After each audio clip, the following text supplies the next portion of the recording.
All right, let's get into it. Today, we're going to solve a really weird puzzle. We're going to look at how a totally disastrous music festival, a bizarre fast food promotion, and, believe it or not, the movies you love are all connected. And it all kicks off with a very, very strange burger. Consist of an egg hammered to a patty with a plastic nail. What in the world is that? It sounds like something out of a comedy sketch, but I promise you, this was a real item on a real menu from a huge global fast food chain. And the story behind it, well, it tells us a ton about the world we're all living in right now. So here's the real head-scratcher. What on earth connects a company like Burger King to a radical, and I mean radical, political artist? Because that quote, the one about the nailed-on egg, it comes directly from a Burger King menu that was created in his honor. Yeah, it makes absolutely no sense, but trust me, by the end of this, it will. Okay, so on one side of this, you've got Burger King, the poster child for global fast food capitalism. And on the other side, you have Petra Pawlenski, a Russian performance artist who is famous for these incredibly extreme acts of political protest. We're talking about sewing his own mouth shut to protest censorship, or literally nailing his own scrotum to the cobblestones of Red Square. And Burger King decided to launch a menu for him. It's just wild, right? To figure out why a giant corporation would ever co-opt an act of extreme political defiance just to sell a hamburger, we actually have to hit rewind. We need to look at a completely different story, one I guarantee you've heard of. A story about a party that was sold as an absolute dream, but turned out to be a total nightmare. Right, let's talk about the Fyre Festival. But here's the thing, we're not going to focus on the disaster itself. We're going to talk about the marketing. Because while the festival was a complete and utter failure, the marketing campaign behind it, it was a work of pure genius. They sold a story that was so powerful, people just ignored every single red flag waving in their faces.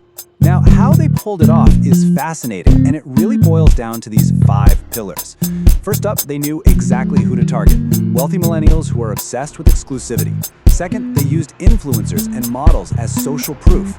Third, they made that jaw-dropping promo video. It was pure, uncut visual storytelling. Fourth, they totally weaponized social media with that one simple orange tile. And finally, number 5, they mastered scarcity and FOMO, the fear of missing out, to create an insane level of demand. I mean, it was a masterclass. And the real engine behind this whole thing was a powerful psychological trigger called social proof. Dr. Robert Cialdini explains it perfectly here. Basically, we're wired to look at what other people are doing to figure out what we should be doing. So when Fyre's organizers paid all those supermodels to post about the festival, they weren't just advertising. No, they were sending a message. Hey, this is the place to be. This is what all the cool, important people are doing. And this number right here, this is what just blows my mind. Over 400 influencers posted that simple orange square. That's all it was. And the festival sold out, with some tickets going for $12,000 in less than 48 hours. The story was so compelling, nobody even cared that they hadn't seen the actual product.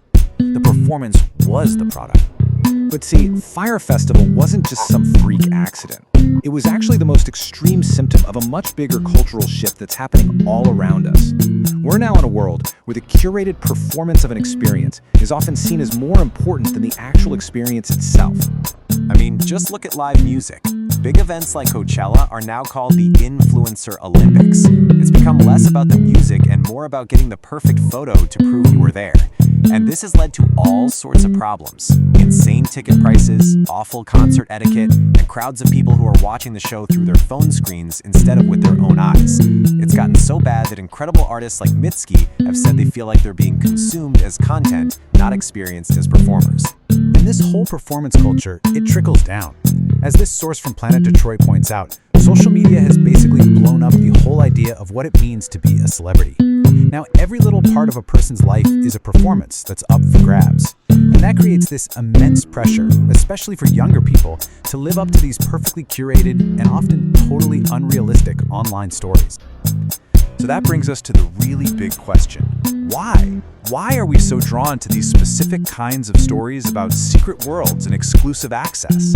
Well, the answer is kind of fascinating. It's because we've been culturally conditioned our whole lives by the fiction we read and watch.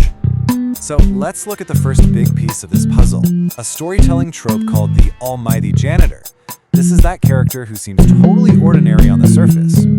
A gardener, a janitor, a bartender. But secretly, they hold all the power or all the wisdom. They're basically the gatekeeper to a hidden world. Oh, you absolutely know this character.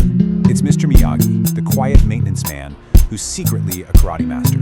It's Gwyneth, the bartender who gives Captain Picard the exact advice he needs to hear.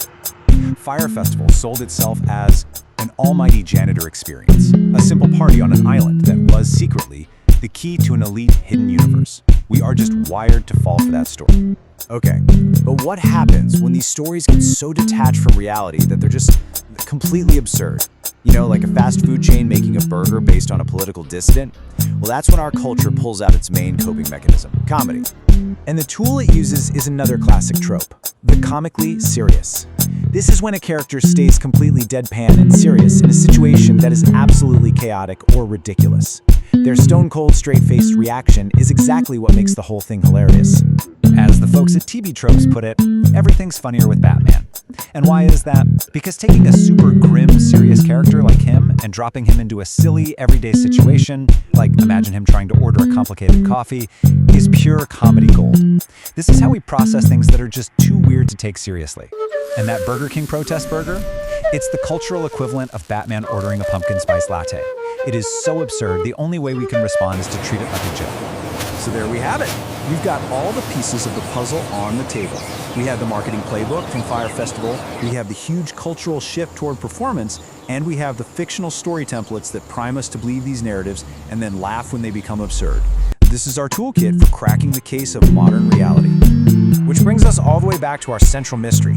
What is the fundamental thing that connects a music festival that sold a fantasy and a hamburger that co-opted an act of extreme political defiance? What's the thread that ties them together? And the answer, right here, is that the story has become more valuable than the actual substance. Think about it. Fire didn't sell tickets to a festival, it sold access to a story about being an elite insider. Influencers don't really sell products, they sell a story about a desirable lifestyle. And Burger King didn't sell a sandwich, it sold a bizarre, edgy story just to get our attention. In the economy we live in now, the narrative is everything. So here's the big takeaway. It's all about seeing the pattern. Marketers are literally using the language of fiction to make us want things. Social media gives us a stage to live inside these carefully crafted stories. And when it all gets too ridiculous, we use comedy to make sense of it. The most important skill you can have in this world isn't to reject the stories, but to simply learn how to recognize them, and to always ask yourself, who benefits from me believing them? Which of course leaves us with one final very big question. When everything from our vacations to our lunch is being sold to us using a narrative that's pulled straight from a movie script, how do we ever get past the performance to figure out what's actually real? And maybe more importantly, what story are you living in right now?